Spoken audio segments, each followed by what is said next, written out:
নাম দিকে দেখেন হাফুরা বাইয়ারা আমি নাকি শুধু ডাল খাওয়াই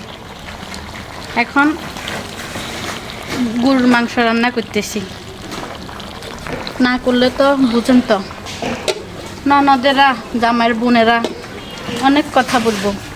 কথাগুলো গায়ে কাটার মতন ফুরবো ওই কারণে জামাইরে বললাম গরুর মাংস নিয়ে আসো শীতের দিনে তো কম্বলের তলে আর ঘুমাইও না আমারে আর কথা শুনাইও না এখন এগুলা রান্না করতেছি আবার কলিজা বুনা করে দিলে তো বলবো লবণ কম হয়েছে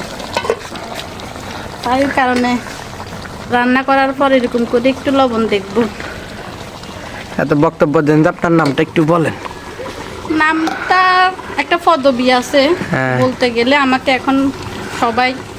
আবার যদি বাজে কমেন্ট করে তবু বলি আপনার তো পলাতক বলেন হ্যাঁ নাম আমি পলাতক 5 আগস্টে আমি গণভবনের ভিতরে ছিলাম ছিলাম আর কি নাম বলেন